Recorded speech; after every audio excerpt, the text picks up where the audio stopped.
Yeah, your boy Chili here. Welcome to a new series, a little bit of a spin-off from my ROM hacking series. Here I'm going to be playing through the actual patch that I made. You got to enjoy the fruits of your labors. And this is not going to be, like a real-time playthrough of the game. I'm just going to kind of edit it, condense it down, put a little post commentary on there and put it out there, because you can't just have fun. You gotta make content too, right? So this is kind of content, I guess. So let's take a look at the party we got here. I'm trying a new idea, a little radical idea for a party. We're going double elf. So we got two elves, got them stacked up, nice strength, nice constitution and dex. And then of course you got the obligatory healer. And finally, little wild card pick here, I'm going to throw in a thief. Because I like the thieves, they kind of suck in this game. A lot of their abilities, they don't make sense. Like stealing, you can't do any stealing in the game. Climbing and burglarizing, sneaking, a lot of that stuff isn't applicable, but there is one little secret weapon that the thieves have here, and it could be a big one. So I'm going to try out a thief. They're squishy, they can't use armor, they got crap HP, but it could be good. It could be good. We'll see. All right, before we jump in, let's just set the stage. So they've been fighting the goblins for 13 moons. Not a propitious number of moons, I suppose. Look at that little guy there. He's going right to town. He's just chomping down on his arm. Things don't look good. Duke Hector Barrack, which is this dude, his hair looks like super greasy, man. But anyways, he's like, yeah, the goblins, they're gonna attack us, and we're fucked. So he's basically quiet quitting. He's like, I'm just like, I'm done. The bards are going to praise our courage. Of course, they're also going to be dead. So who's going to, I think you're just gone. No one is going to remember you, right? And before the goblins attack, the earth begins to tremble.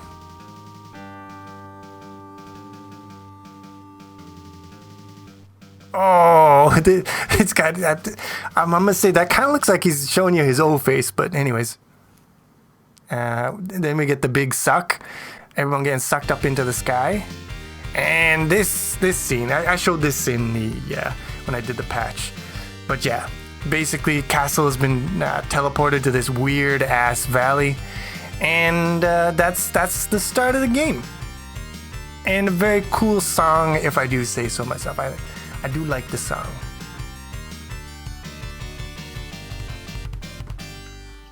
So. Yeah, and another close-up of the greasy boy. We are in a strange new world. Enemy is here. I mean, we haven't really figured that out yet. This is kind of presumptive. But anyways, yeah, it's telling us we gotta find allies. So our job is to explore and, possibly find some friends. And here we are. Here's how we started off. All right, so here we are, and first thing, I guess we do is we're gonna talk again to the king, just get the story from the man himself. We gotta talk to the king, and then there's like a dude up. Oh, we missed him. There we go. Yeah, so it's just basically the stuff that he said in the introduction. Find us friends, and then this dude up here, he's like, I don't know, the advisor or whatever, and he's like, bring me trinkets. I want toys, so we gotta bring him any cool stuff that we find. But the first thing you do in this game, and this is the thing that I never knew as a kid, you can't see the doors, but all the corners of the castle are filled with these like dungeons, and you can go in here. This is the only place in the game, in the castle, by the way, where you fight enemies. They're just wimps. But anyways, you go in here, and there are hidden rooms in a lot of these. Yeah, there you go. There's one. And you can find Gauntlets of Ogre Power, which is like a super awesome magical artifact. But yeah, down here in the bottom right, there's another one. And if we go in here, there is, chainmail +1. So magical armor. Like right off the beginning of the game, you can just pick up this like amazing loot. But you'll never know it's there just by looking at the map. You got to basically explore every little corner. And I never did that as a kid, so I never got this stuff. So the game is a lot easier if you start off with this awesome swag that is just lying around in the castle. But once you get it, I made my thief low strength. It's kind of like, standard thief build, but then you give them the gauntlets of ogre power, and all of a sudden they're pretty strong. So yeah, I gave him the gauntlets of ogre power. I gave the thief the sword +1, and those things together, it's gonna make him pretty heavy hitter. You'll see why in a little bit. But now I'm just kind of, outfitting people. I'm giving people ranged weapons in case I want to do a little bit of ranged attacks. And now we're going to cross the bridge. And you saw that message there. The characters actually warn you that in the beginning of the game, if you go across here, it's basically suicide. However, now that I've rebalanced it and brought it closer into the, D&D rules, it's not necessarily a death sentence to go into this area. Like, you can fight wolves and stuff like that and not die immediately, which I think makes sense. Now this battle by itself would probably be a death sentence because of the bear, but here's the trick. So I just did 24 damage in one shot, and the reason why was because I hid my thief before the battle, so they were able to do backstab double damage. So you've got +3 damage from from your strength, from the gauntlets. You've got +1 from the magic sword. Sword does 1 to 8 by itself. And then you double that from the backstab. And now, if you can take out the one heavy enemy, then you have a chance against these wolves, especially if you saw there, I put one of them, I think I put a couple of them to sleep. Here's something. The game paused. That's because I have a bunch of breakpoints that stop the game whenever I'm reading from an attribute. And that lets me see, okay, when are each of the attributes being used? So I've shown that in my hacking video. But yeah, you can see I get these breakpoints whenever it's reading from a stat. And what I do is I write them down and then I remove that breakpoint in that specific instance so it doesn't happen again. But you're going to see in this beginning, you're going to see a lot of breakpoints happening because I haven't yet eliminated, I haven't recorded them yet. As I record them, I basically remove that piece of code from triggering the breakpoint, and then the game runs smoother after that. But yeah, here you can see me re-hiding my thief after battle. So this is an annoying thing, especially like a low-level thief. It might take 10 or 20 tries to get hidden. But here, this is a whatchamacallit, like a scripted battle. So you see the game pause as it was reading something for the scripted. I don't know why, but it reads some character attributes when it's preparing the scripted battle. And here we can see like a whole butt ton of beastmen are coming out of the woodwork here. So this is like the first story interaction, I don't know what you got, encounter that you're supposed to actually get. And it's not too difficult, especially if you have sleep spells, because you see here, like you can put a bunch of these guys to sleep, they're out of commission, and they die in one hit when they're sleeping. So once you do that, it's not too bad. It would probably be a lot harder without the rebalancing, because you have like just bullshit debuffs on your attacks. But with the rebalancing, it's a doable fight. You don't have to grind to just progress the story. You can basically start progressing the story as soon as you play, which I think is a better gaming experience anyways, so yeah. But yeah, these guys, you dispatch them. Let me see here. Yeah, I'm just basically, because they're sleeping, I get a guaranteed hit on hand-to-hand attacks, and it'll just be an instant kill. What are you doing now? You're just kind of sitting around? Get to work. Smash them. Kill them with your... Yeah, there you go. Just cleaning up the mess now. Do another sleep spell just to make sure that we're not going to spend a bunch of minutes just swinging and missing. It's much nicer just to put them to sleep and then you get hit. Yeah, I'm still getting these pauses because I haven't yet in order to remove those lines of code from the watch point, I have to actually stop the game and then change my debugging script. So it takes a while. Sometimes you'll see the same breakpoint being hit every time I do an action. But yeah, we see here, after I finish that story battle, it hasn't actually progressed the story any. They're still saying the same stuff. As the story progresses, these guys will say different things, and the people in the town will also start saying different stuff. But you see here, I don't get any new weapons here, but I do get new weapons in this shop. They didn't sell the sword or the warhammer before. So you can see that this progresses at a different rate than the story progresses. And what I found for my breakpoints is it's actually reading the character's level when you go into the shop. So what is being sold depends a lot on the level of your character. It might also depend on how far you progress in the story, but it mostly depends on the character level I've seen. So leveling up your character also makes more weapons available in the store, which that's not what I thought before. I thought you had to progress the story. But yeah, now we're getting, okay, so this guy is, as you can see, he's a serious mofo. There's nothing to be toyed with, and that's why you don't want to cross this bridge too early. Except if you have a hidden thief, only I forgot to hide my thief here. So this is going to be a tricky battle. We may or may not, like it was 4v1. We've already lost one dude. And what am I doing here? I think I'm gonna try to put him to sleep. It's not gonna work. He's too big. Sleep spell will not work on this guy.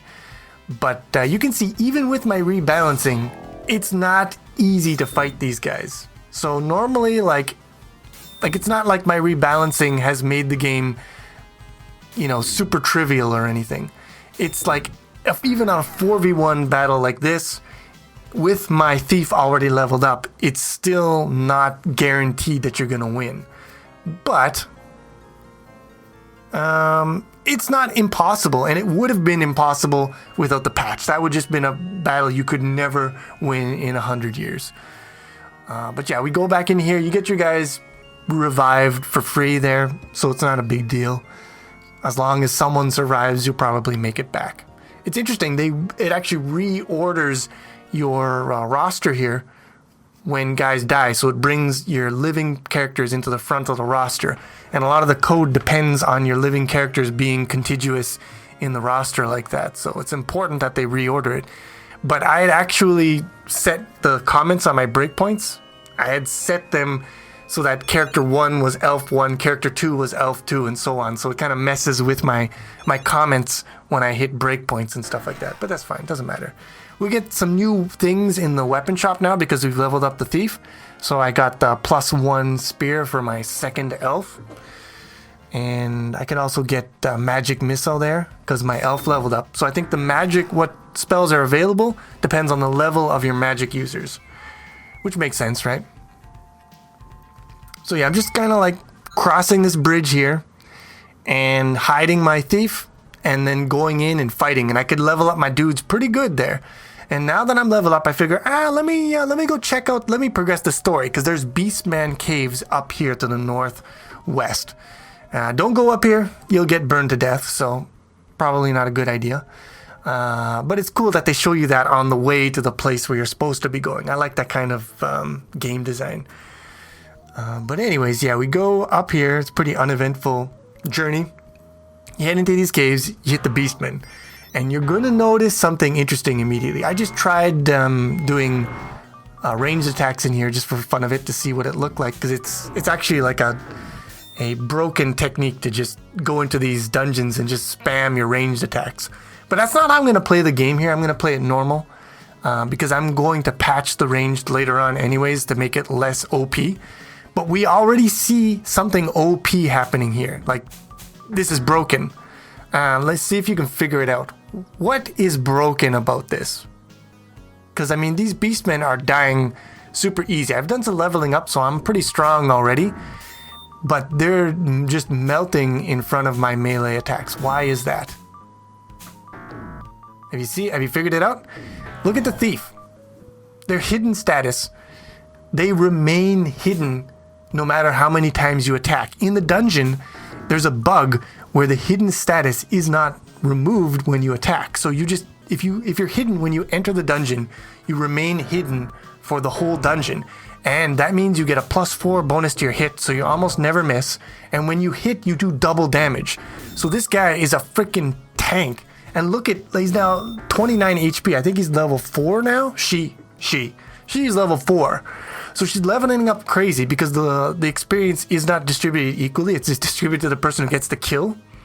So my thief is just leveling it up insane, doing crazy amounts of damage. Like, this is a boss, basically.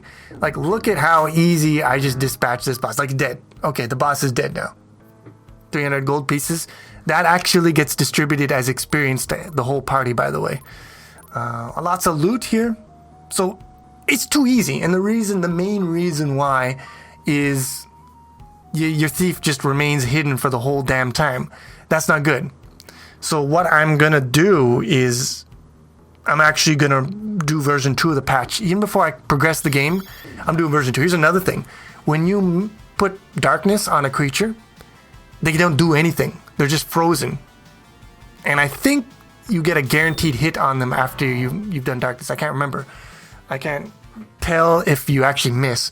But darkness is basically that enemy is just immobilized for the remainder of the fight. And that's too powerful. That's not what the D&D rules say it should be. Like, they should get debuff. They should be easier to hit. And they should have a more difficult time hitting you. But they're not just completely out of the fight. Like, they're still fighting. They're still a danger. So darkness is too OP. So that's another thing I'm going to fix in version 2 of the patch. So there's a few things I'm going to fix. And I also want to distribute the experience equally, because that's actually what the rules say you should. It shouldn't just be the guy who gets the kill. So, and that'll make leveling actually a lot easier. You don't have to like try to fiddle around and get one character to make sure one character gets the hit. But you see here, I put darkness on that bear, and they were like no problem. So yeah, there's a few things that just make the game like completely trivial. And I just decided I don't want to play through the game like that. So I'm actually stopping this playthrough. And what I'm going to do is I'm going to do version 2 of the patch. I'm going to fix the hide flag in the dungeons. I'm going to fix darkness. I'm going to fix a bunch of things. I got a list of things I'm going to fix. And then I'm going to start over with my version 2 patch. And when I start over, I'm not going to, like do another gameplay video going over the same stuff again. I'll show you the changes, but then we're just going to skip to the next part of the story. So it won't just be, a rerun of what I just showed you in this video. But yeah, that means the gameplay videos, it's going to be a while before the second one comes out, because I got to make version 2 of the patch. But once I do, look out for more videos in this playlist. I hope you enjoyed it. If you did, please click the like button. Helps a lot. And I will see you again with some more Warriors of the Eternal Sun chili patch. I gotta get a new name for that. That's too long.